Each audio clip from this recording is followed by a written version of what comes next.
Então, vamos falar novamente sobre a doutrina bíblica e a salvação, né? Cristo Jesus é aquele que é o Salvador de todos os homens. 1 Timóteo, 1 Timóteo 4:10, principalmente dos fiéis, né? Nesse contexto nós temos ali as pessoas mencionadas, os tipos de pessoas mencionadas. Nós temos as mulheres, as crianças, e nós temos essa afirmação do apóstolo Paulo: Salvador de todos os homens, principalmente dos fiéis. Nessa afirmação, normalmente se é colocado ali Jesus como aquele que pode salvar todos os homens, né? E como se isso significasse que Deus enviou Jesus para salvar absolutamente todos, sem exceção, o que contrariaria a doutrina da eleição. Em primeiro lugar, é necessário entender que esse texto ele não vai direto só contra a doutrina da expiação definida, mas ele iria direto, no caso, a explicação arminiana desse texto, não esse texto, né? Iria contra a doutrina da eleição, porque se Cristo ele veio para salvar absolutamente todos os homens sem exceção, então isso significaria que não há eleição incondicional. E o que existe então é a doutrina do arminianismo e do livre-arbítrio. Então o que o apóstolo Paulo queria dizer? Obviamente ele não queria dizer que Cristo veio para salvar todos os homens sem exceção. Então, por categoria, todos os homens aqui, Jesus como Salvador de todos os homens, não pode significar que Jesus é o que Deus decretou que Jesus iria salvar todos os homens, ou Deus mandou Jesus, ou Jesus veio para salvar todos os homens sem exceção, por necessidade lógica. Então o que o texto quer dizer? O texto, como eu já disse, né, menciona pessoas de todos os tipos, ali do versículo 1 até chegar aqui. E além disso, além de demonstrar que há uma indistinção daqueles que Deus salva, existe também a menção do apóstolo Paulo sobre um exercício físico aqui, que é traduzido muitas vezes como apenas uma prática religiosa de jejum. Então você tem isso aqui nesse texto, você tem isso. Então a ideia de muitos aqui, por causa da palavra soter, Salvador, é que ele é o Salvador de todos os homens, no sentido em que ele preserva a vida e a saúde de todos os homens, e principalmente dos fiéis, que seriam os crentes, né? Essa interpretação é possível? É possível. É possível. Assim como a interpretação que todos os homens seriam todos sem exceção. Todavia, perceba que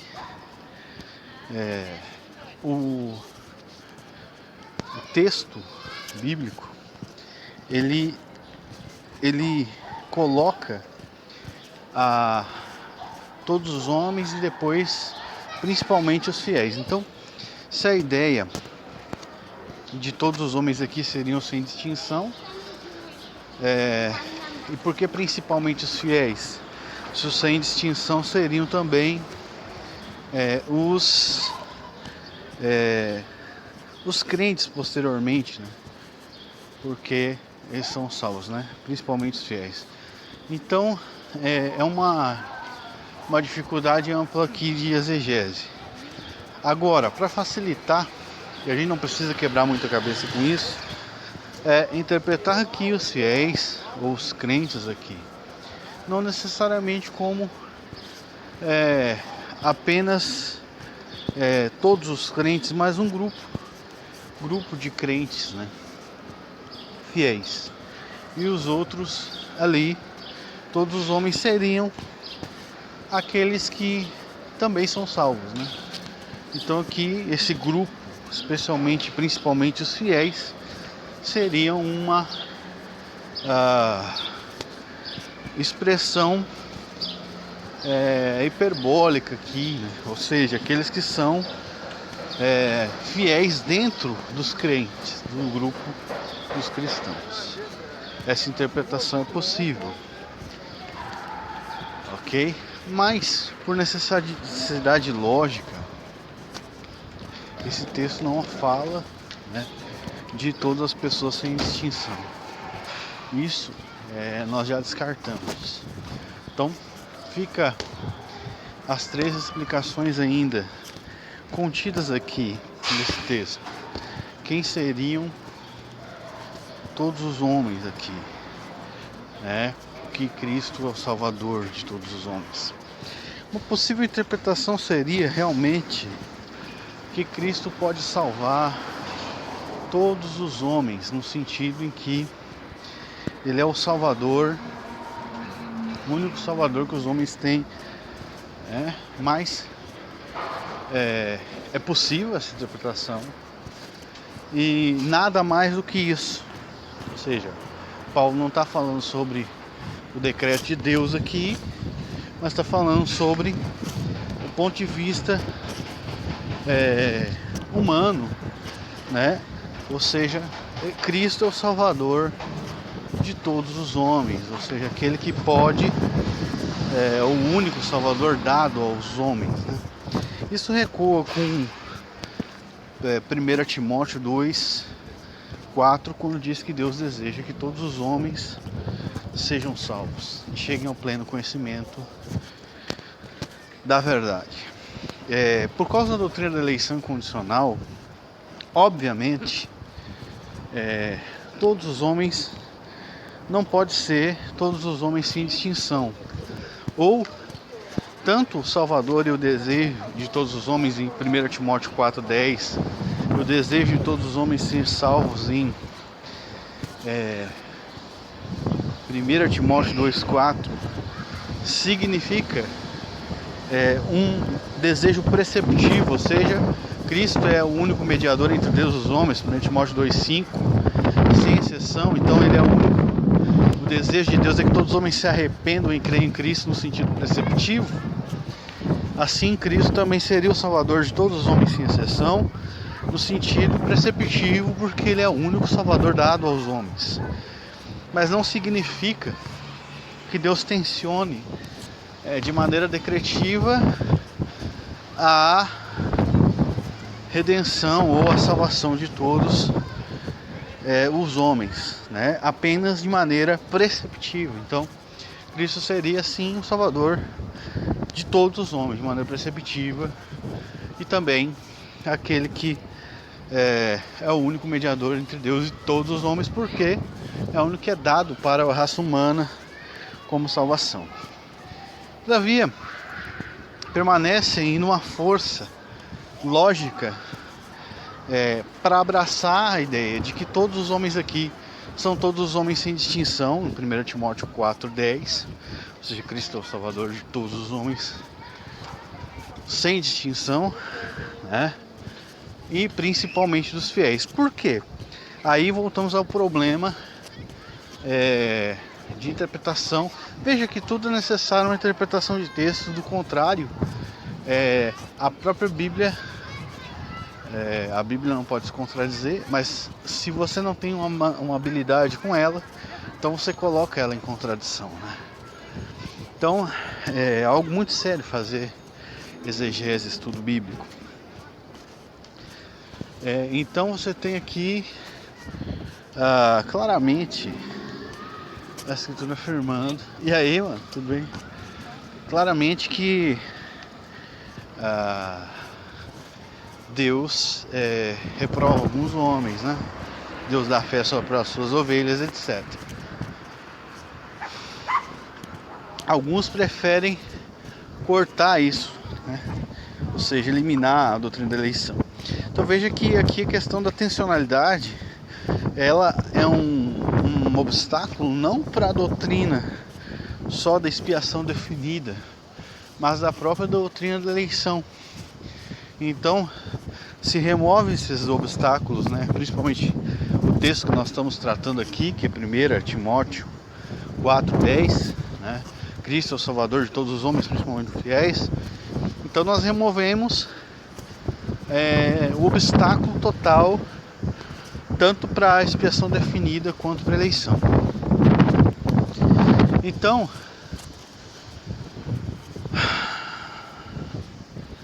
esse texto de 1 Timóteo 4:10 se refere a todos os homens sem distinção. Essa vai ser minha defesa. Não todos sem exceção e não no sentido preceptivo. Assim também é mais fácil pensar sobre o texto de 1 Timóteo 2:4, mas depois eu faço um áudio só sobre esse. Por quê? 1 Timóteo 4:10, no contexto, traz todo tipo de pessoa, né? Depois, Paulo vai falar sobre a questão ali do corpo, né? Mas e aquele obstáculo de que todas as pessoas se fosse todos sem distinção, por que colocaria os crentes ali? Justamente por isso, né? Ou seja, ainda existem eleitos dentre todos os tipos de homem que não são salvos, e Cristo é o Salvador deles. Isso se adequa a toda a revelação bíblica de maneira clara, ou seja, por força lógica e racionalidade, deveremos entender e escolher esta interpretação bíblica de que Cristo salva realmente todos os homens, ou seja, todos os tipos de homens sem distinção, aqueles que ele veio salvar, e que principalmente os fiéis, é evidente que são os crentes, né, que são salvos aqui. Então é necessário isso para adequar a toda a escritura. Todos os homens aqui pode se referir facilmente a uma hipérbole, né? Como os outros textos eles têm sido demonstrados. Então nós temos várias maneiras de interpretar esse texto, mas acredito que essa última seja a melhor. Todos os homens sejam todos os homens sem distinção, que estão espalhados pelo mundo. E Cristo salva principalmente os fiéis. Por quê? Porque já creem, né? Obviamente. Então ele é o Salvador mesmo, e não um possível Salvador de todos os homens, né? Isso significa todo tipo de homem, né? E principalmente os fiéis, porque esses são aqueles que se revelam como os escolhidos de Deus. Essa interpretação é possível. E por que ela não é escolhida em preferência do que a interpretação arminiana? Por causa dos pressupostos de que Deus deseja realmente, ou seja, tem uma intenção decretiva de salvar absolutamente todos os homens sem exceção. Mas a própria Escritura ensina que isso não é verdade em diversos textos. Por exemplo, em João 10:26 em diante, em Romanos 9, né? Então é necessário pedirmos para o Senhor iluminação e respeitar a Escritura Sagrada como um todo, e não cometer equívocos de negar a doutrina bíblica revelada da eleição em favor de uma ideia de livre-arbítrio que não existe, né? E colocar Deus em contradição quando ele diz que deseja que salva o eleito, que ele reprova o réprobo e dá a fé só para os eleitos, e entender essas hipérboles como todos os homens sem distinção, lendo o contexto, né, e usando nossa mente para isso. Então, novamente, Cristo é o Salvador de todos os homens sem distinção, porque Ele salvará toda a humanidade, no sentido que Ele salvará homens de toda raça, tribo, língua e nação. E, ao mesmo tempo, Ele é aquele que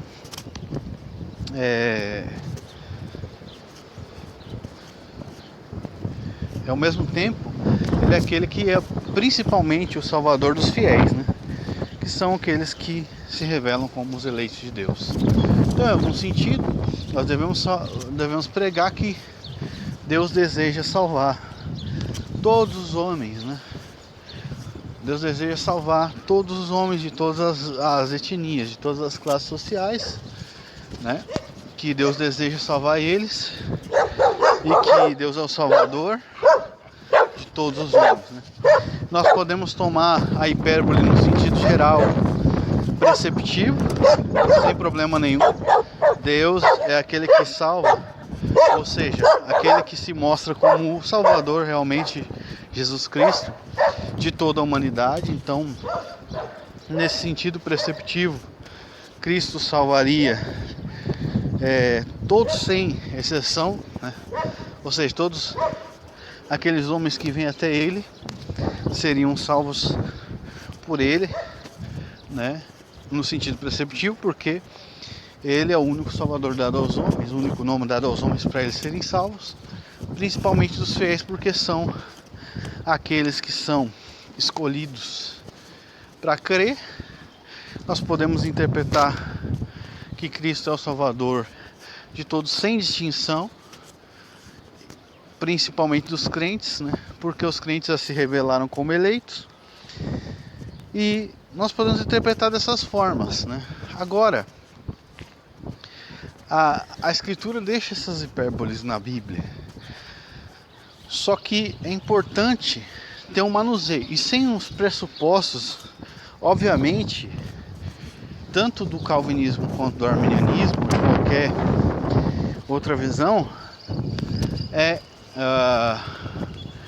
você não vai conseguir, você vai criar ou o arminianismo ou o calvinismo de novo.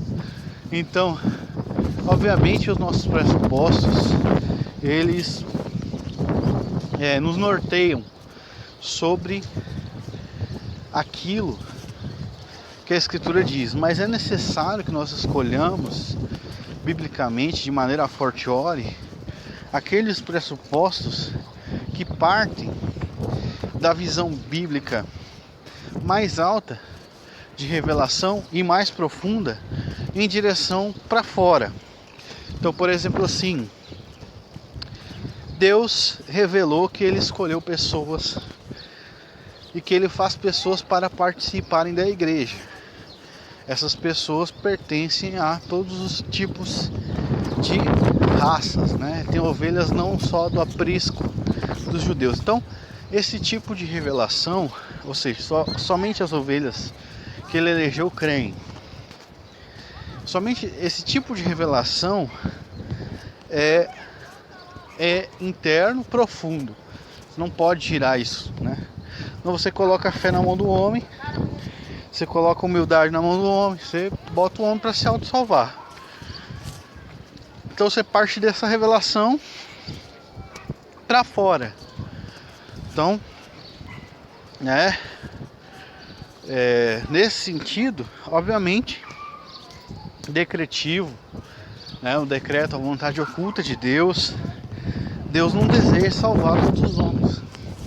Isso já se aplica a uma tensionalidade salvífica de Deus, onde Deus não tem a intenção, né, real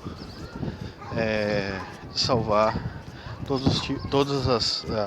os homens sem exceção, não todos os tipos, todos os homens sem exceção. Então, isso impede.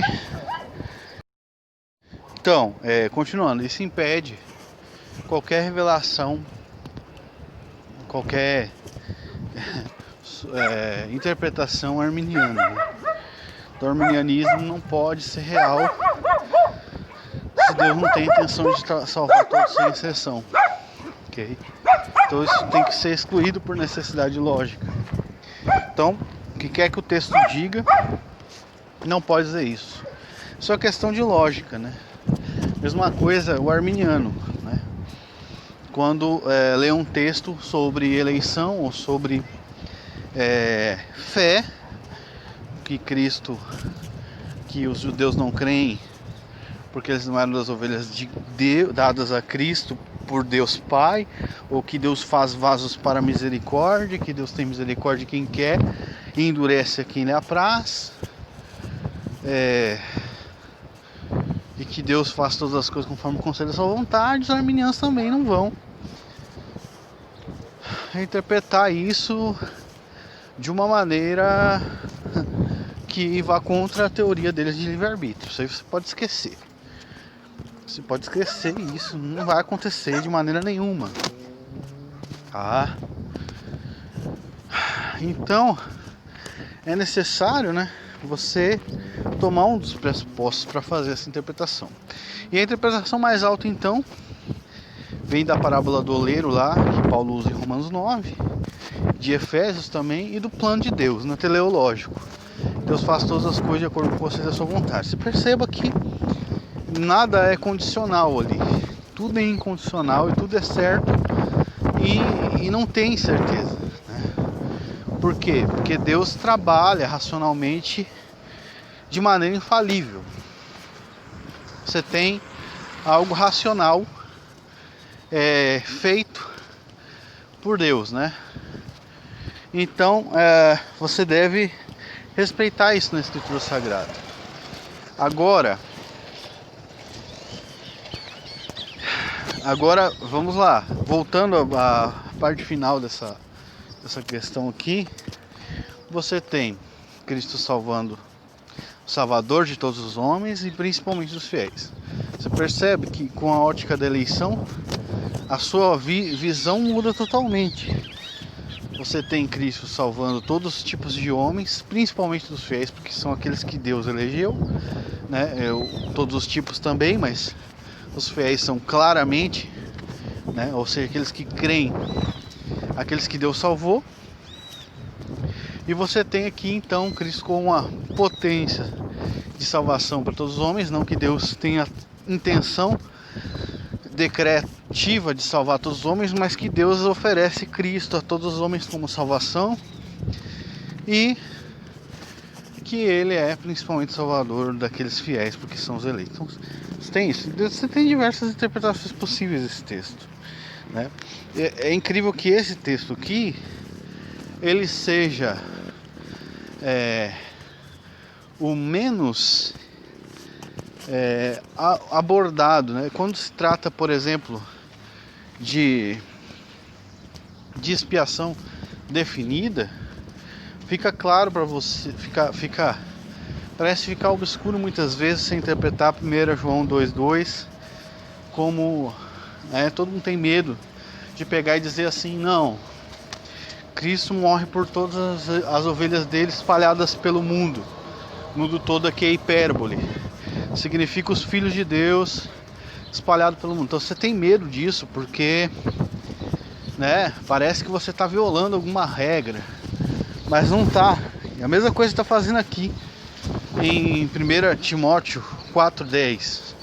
Você está demonstrando por pressupostos que a intenção divina nunca é salvar todos sem exceção, mas só os eleitos que ele escolhe para crer.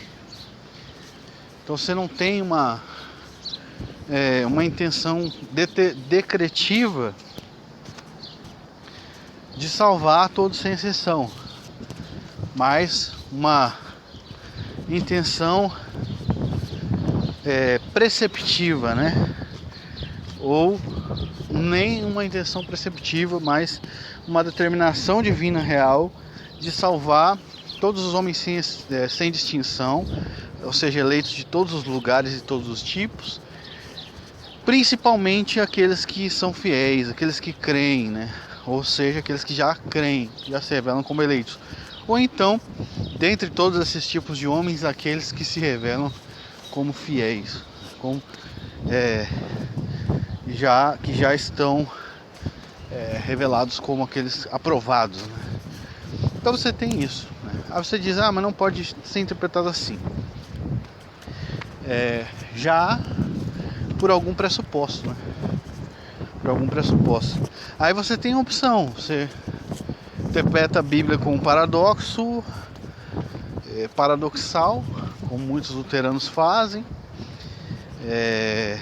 e eles fazem isso por talvez um medo ou um temor, né? Ou você encara o versículo de frente e a Bíblia, que não pode se contradizer, e interpreta ela, como nós estamos fazendo aqui. Então esse foi o áudio sobre 1 Timóteo 4:10.